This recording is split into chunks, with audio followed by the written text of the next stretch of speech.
Bonjour et bienvenue sur TV WebDream pour ce nouveau tutoriel consacré à XBMC. Alors XBMC, c'est le fameux logiciel Media Center qui vous permet de transformer n'importe quelle machine en HTPC de très bonne qualité avec un système de gestion des films par jaquette, de gestion de la musique, des photos. Bref, ça offre beaucoup de possibilités. Donc pour commencer, il faut télécharger le logiciel, donc en vous rendant directement sur le site officiel de XBMC, donc xbmc.org. Voilà, et dans la section Download, vous allez retrouver toutes les différentes versions possibles. Donc pour ce qui nous concerne, on va prendre la version Windows et on va enregistrer directement le fichier. Voilà, donc XBMC est téléchargé, je vais aller exécuter le fichier qu'on vient de télécharger pour lancer l'installation de XBMC.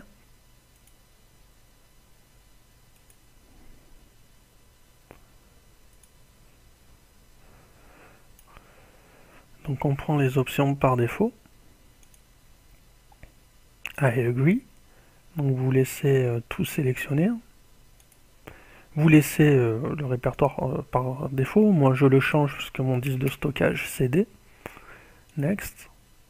Next. Installe. Et on va laisser le logiciel s'installer. Voilà, XBMC est installé. Donc on clique sur Finish. Voilà. Et vous allez me dire, il n'y a pas d'icône. Oui, le raccourci n'a pas été créé. C'est pas grave, je vais vous montrer comment on fait, il y en a pour quelques secondes.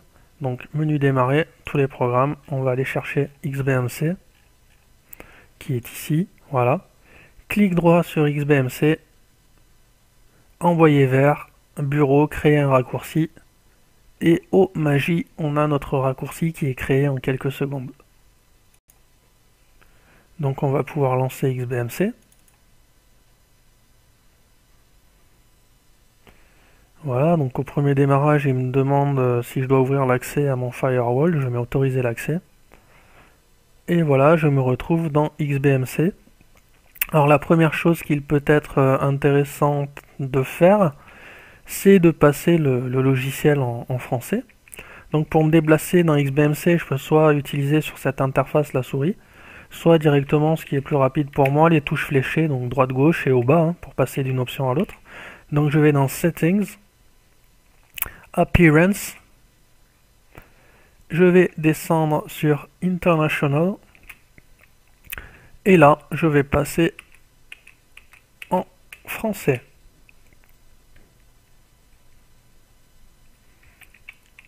Région France. Langue préférée pour l'audio, moi j'ai tendance à prendre la langue de l'interface, donc qui est le français.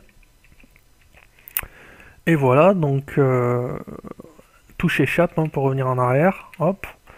Et vous voyez qu'on retrouve notre XBMC en français, ce qui est déjà un petit peu plus agréable. Alors ce que l'on va pouvoir faire, c'est finir le paramétrage du système. Donc je vais retourner dans Système Paramètres. Je vais me déplacer dans l'onglet Vidéo, Lecture. Donc la méthode de rendu, je vais la laisser en automatique. Je vais vérifier que activer l'accélération matérielle DXVA2 est bien sélectionné. En fait, ça indique à XBMC d'utiliser les capacités de décompression de votre carte graphique pendant la lecture des films pour l'affichage vidéo. Ajuster le taux de rafraîchissement de la vidéo. On va le passer sur toujours. En fait, c'est ça adapte le taux de rafraîchissement de l'écran à celui de votre vidéo. Donc si c'est du 24p par exemple, eh ben, l'affichage passera en 24p. Voilà, donc je reviens. Pour le reste, pas grand chose d'intéressant pour l'instant. Alors au niveau du système, je vais me diriger sur la sortie vidéo. Donc normalement par défaut ça doit être déjà configuré en plein écran et avec votre résolution d'affichage maximale, donc du Full HD pour moi. Si ça n'est pas le cas, vous pouvez sélectionner sans souci votre résolution d'affichage. Non, j'annule mon changement. Ensuite, ce qu'il peut être intéressant de configurer, c'est la sortie audio. Donc là, tout dépend de la configuration de votre système sonore, hein. Donc moi, je suis sur un écran de test stéréo, donc la configuration me va très bien. Mais je peux très bien configurer, vous voyez par défaut c'est en analogique, mais je peux lui indiquer que je veux la sortie en HDMI, que j'ai du 5.1 par exemple, et ensuite j'indiquerai au logiciel les différentes capacités de décodage de mon système. Donc s'il décode le Dolby, le DTS, le Dolby True HD, le DTS HD, bref. Là, je peux sélectionner le périphérique audio de sortie, donc par défaut, là, c'est mon casque, mais je peux très bien sélectionner mon écran NVIDIA, voilà, ma sortie HDMI NVIDIA, pardon, la sortie HDMI de ma carte vidéo. Et en pass-through, je désigne ce que je veux, là, donc par défaut, j'ai mon DAC qui est désigné, mais je peux très bien désigner ce que je veux. Voilà, donc je vais remettre sur mon DAC, d'ailleurs. Je vais repasser ça en 2.0 et en analogique. Voilà, donc puisque ça correspond à ma configuration personnelle. Donc on va revenir en arrière, soit avec Escape, soit avec Backspace sur le clavier.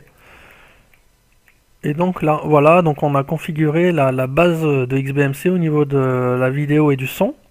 Donc maintenant, on va passer à l'étape suivante qui va nous permettre en fait de désigner les bibliothèques. Donc on va indiquer à XBMC où sont nos films, où sont nos bibliothèques sonores, nos bibliothèques photos si besoin. Donc je vais commencer par la vidéo. Donc vous voyez que j'ai en descendant une extension fichier. Voilà, donc j'ai même un petit tuto qui me dit que je peux me servir de la souris pour utiliser ça. Ok. Donc si je me dirige sur le menu fichier, je vais avoir l'option ajouter une source vidéo. On va la sélectionner.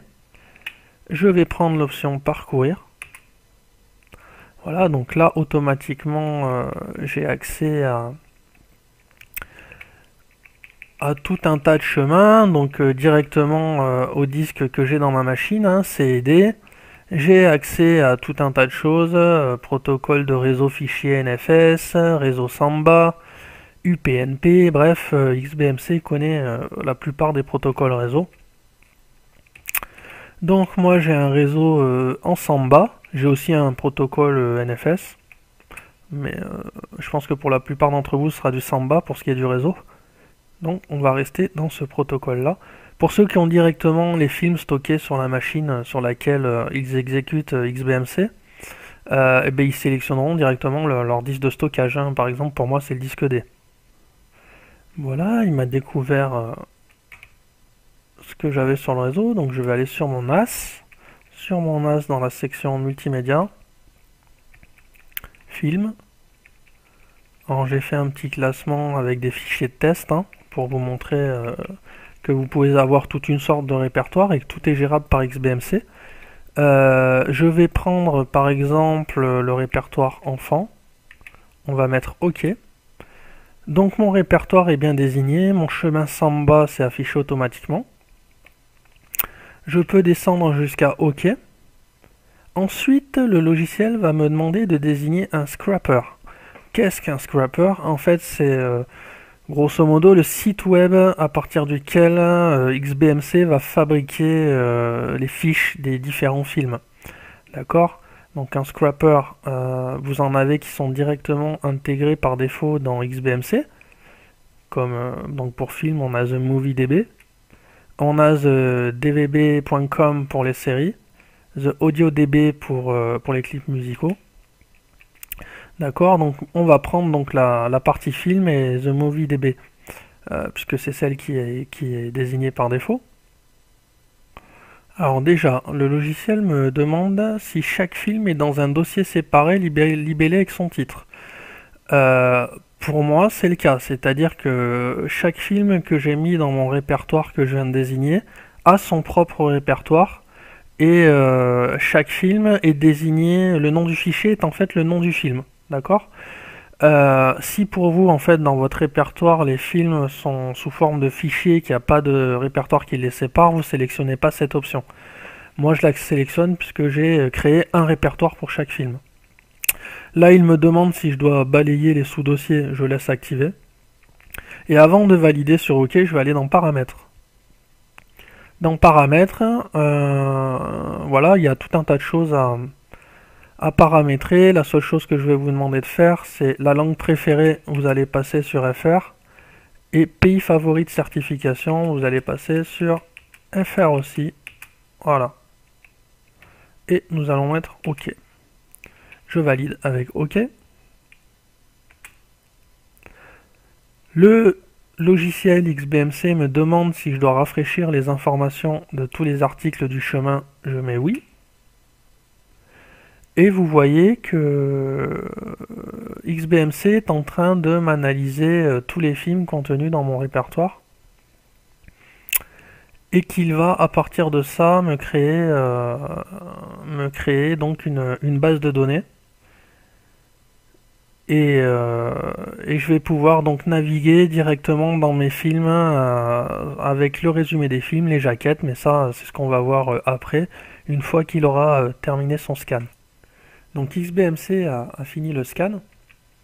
Donc on va retourner dans notre répertoire enfant, et vous voyez qu'il m'a créé directement une petite fiche pour chaque film, ou chaque bande d'annonce. Et si j'appuie sur la touche I, je vais avoir directement un petit résumé du film. D'accord? Voilà, donc si j'ouvre l'onglet qui est sur le côté gauche, donc soit en allant cliquer avec la souris dessus, soit en faisant une flèche droite, vous voyez que j'ai des options qui apparaissent, et dans les options, j'ai la vue. Donc je vais changer, et vous voyez que ça me change la présentation des films. Voilà, donc je vais garder cette présentation-là, par exemple. Et voilà, donc en quelques secondes, j'ai créé ma petite bibliothèque de films. Donc je fais un petit i. Et là, vous voyez que le résumé, par exemple, est en anglais. Donc ça veut dire qu'il m'a scanné le bon film, mais avec la mauvaise fiche. Ce que je vais faire, c'est que je vais lui demander de rafraîchir. Et là, il va me proposer une base de données des différents films. Et je sais que mon film s'appelle numéro 9. Donc XBMC va retravailler la fiche. Et voilà, il va me présenter la bonne fiche avec la jaquette en français et le bon résumé. Et tout ça, encore une fois, en quelques secondes. Et pour info, vous voyez qu'XBMC m'a créé un onglet film. Hein. D'accord? En fait, dans cet onglet, on va y aller d'ailleurs, dans cet onglet, il va répertorier tous les films que vous aurez scannés avec XBMC, quel que soit le répertoire où ils sont. C'est-à-dire que cet onglet film va regrouper à un seul et unique endroit toute votre bibliothèque de films. D'accord? Donc ça peut être pratique à l'utilisation, évidemment. Donc si je retourne dans vidéo, que je retourne dans fichier, donc j'ai mon répertoire enfant, mais je peux en rajouter un autre, et si j'en rajoute un autre avec des films, il va me recréer un onglet films supplémentaire. D'accord? Alors tout ça c'est bien, mais comment on fait pour la lecture des films? Ah bah c'est pas compliqué, hein, vous choisissez un film. Donc je vais essayer de prendre un film que j'ai scanné récemment, et pas une bande d'annonce pour vous montrer. Ah bah voilà, Astro Boy. Donc qui est issu du Blu-ray. Hein. Voilà. Et donc vous voyez que la lecture d'Astro Boy démarre.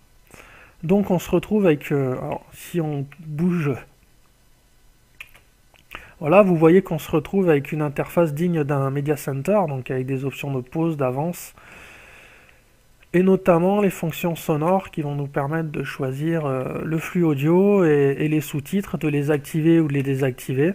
Voilà, donc backspace ou échappe pour revenir. Et une fois que j'en ai marre du film, il me suffit d'aller sur stop et retourner à mon interface.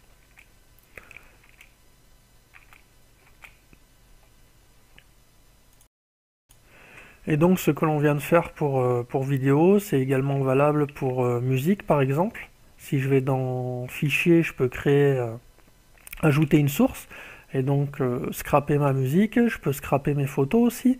Enfin, scraper, non, c'est un grand mot. Je peux désigner un répertoire pour mes images, et donc mes photos perso, pour les avoir directement dans XBMC.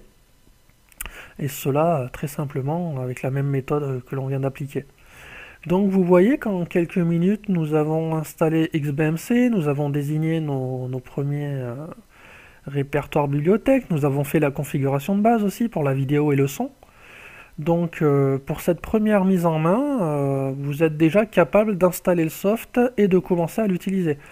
Nous verrons dans des prochains tutoriels comment changer l'aspect de XBMC, comment utiliser une base de données MySQL pour pouvoir centraliser les informations et avoir plusieurs machines qui tirent parti de la base de données.